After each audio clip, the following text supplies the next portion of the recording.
Sunrise Daily, we're still focusing on security and the goings on in Adamawa. We're joined on the phone now by Phinehas Elijah, who is the Director of Public Affairs for Adamawa State Government. Morning, and thank you for joining us today. Could you tell us what is going on now? Because we understand there's a curfew that has been declared, and then the attacks in Mubi. What's the state government doing about what's going on now? The situation on ground here can best be described as pathetic, in the sense that we have an influx of internally displaced persons in Adamawa State.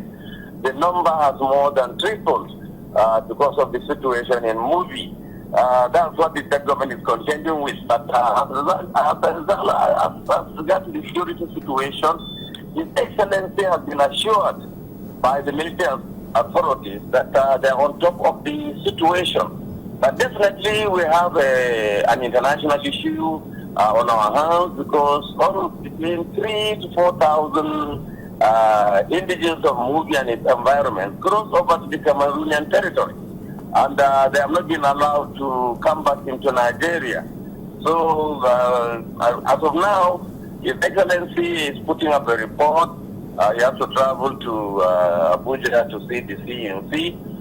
We'll also look for the help of the UN High Commission for Refugees, because they need to intervene to allow these Nigerians come back into Nigeria. Here in Yola, the situation is not of panic, but the government only brought back the issue of the curfew. The curfew has been in place since the imposition of the state of emergency. Before, it was 11 p.m. to 5 a.m. Now it has been reviewed to 9 a.m., between 9 p.m. and then 5 a.m. in the morning, just to reduce the movement of people, because the town has swelled up so greatly with the internally displaced persons. So, what can you tell us about, because now that Mubi has come under attack, is it the entire town of Mubi? And has there been any further activity this morning as we speak? As of now, there is no confirmed report of any other activity in Mubi. But definitely, most of the situation is out of panic. People scaring, very scared. And that because of that situation, they are fleeing. Some fled down there, still fleeing. Others went through the bush path. Some arrived the state capital only yesterday. As I was saying, the settlement set up, internally displaced people come in Damare. Now we have to establish one in Daware, in Fufore local government, another one along Numan Road, in Yola South local government, another one in Malgoi, and then in Goring. The number, as I said, has gone up almost 30 to 40,000. The number of IDPs inside the town far exceeds that particular number. But as of the movement in Mubi, that is classified information on the military can say that, because there's no confirmed activity or confirmed any incident from Mubi reaching the governor. What exactly can you tell us is happening? Because before now, there's been some form of relative peace in Adamawa State until this recent development in Mubi North, Michika, and Madagali. Yes, those areas are, within the vicinity of Mubi. The Mubi North and Mubi South, they almost share the same town. Because if you talk about Mubi South, it's a matter of demarcation of one part of the town is Mubi South, another part is Mubi North. So it is only when you talk about places like Kwaja, which is just near Cameroonian border, and towns like Lamurde, that you talk about, not being in Mubi town itself. The only place is Maya, and that there is no confirmed any incident of any insurgency in Maya town itself, except Mubi town, and also Maraba, and on your way also to Michika, that is Uba, because that's the main road that you pass through before you go to Michika and Madagali. Those are the only areas where we have political insurgency still occupying those areas. But we have been assured, as I said, We have been assured with due confirmation that the military is on top of that particular matter. And whatever they are doing at this stage is classified. It's not for us to discuss. You know, there's always been assurance before this finally happened, and on a daily basis we're getting to see a surge in internally displaced persons. How hopeful are you with some assurances coming from the military authorities? Well, with the present situation, we cannot but remain optimistic. We are law-abiding Nigerians. We have faith in the military. We have faith in the federal government, and that we cannot have any other faith anywhere. This is our country. This is Nigeria. We just have to go in Nigeria to somebody together to support General Muhammadu Buhari. So the position of the state government is to continue to have faith and be optimistic that the military will actually take the right steps to bring this problem to an end. So not only that, we should understand His Excellency has also invited our traditional rulers so that he can also discuss with them. We cannot leave it only to the military alone, and that even the community should also press up so that the slight comments send them into panicking. And when one person starts running, sometimes this panic is caused by mission makers. The problem of drum may not be as grave as they make it to sound. So this is the problem. And that unless we reach out to these traditional rulers and to the community and to the people of Adamawa themselves, this issue cannot be contained the way you look at. And also, we are optimistic of the ceasefire, that was being brokered by the federal government. We know it will take time. We understand that one because of the nature of the insurgency. But we're still optimistic. Before this particular attack in Mobi, there were those who had said that they heard from the rumor mill that attack was going to happen. So, do people volunteer information to your office or to the state government in order to see how they could sort this out before it happens? Honestly, in this particular case, it came as a surprise. I have to be very honest with you. The government was not aware. We don't have any inkling of anything like that. If there is anything, we would have informed the authorities. Also, you should expect, we agree, you also know that the DSS is on ground and they also have their own way of information gathering.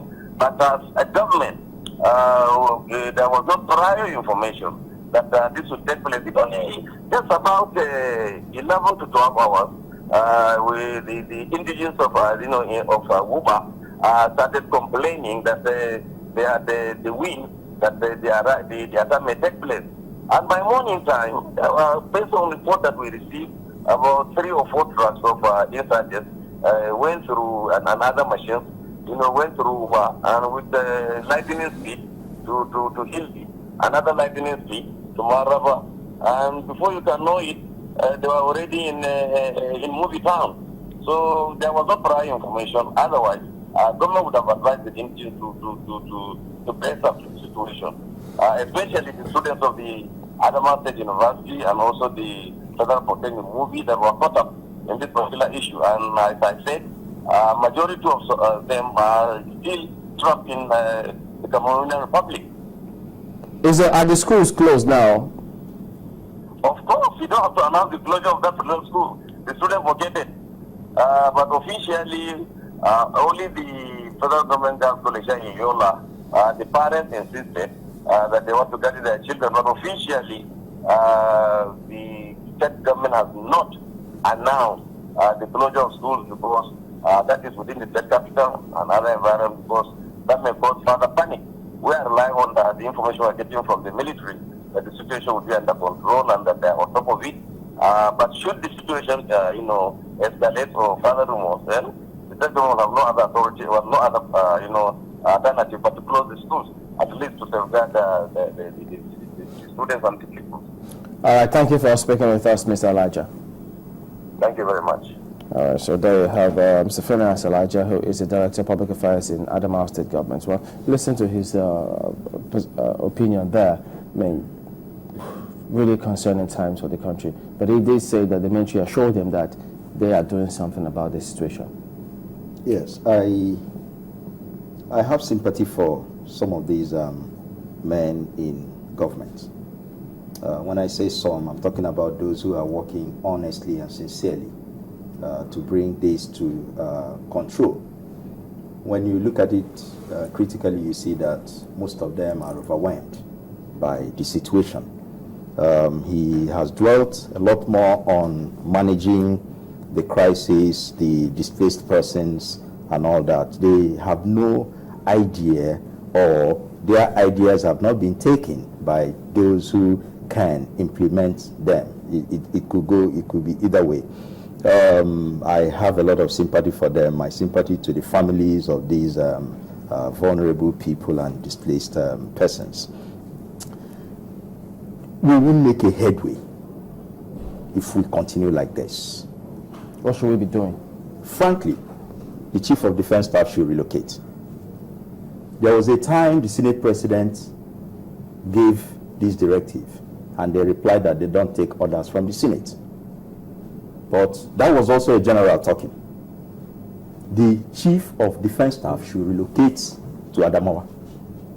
Chief of Army Staff relocate to Maiduguri. Air Staff relocate to Yobe. Let the Inspector General of Police stay in Abuja. If that is done, these guys will be taken on head on. You have offered amnesty, they didn't take it. You have offered dialogue, they didn't come up. You even offered amnesty, ceasefire. They violated it almost immediately.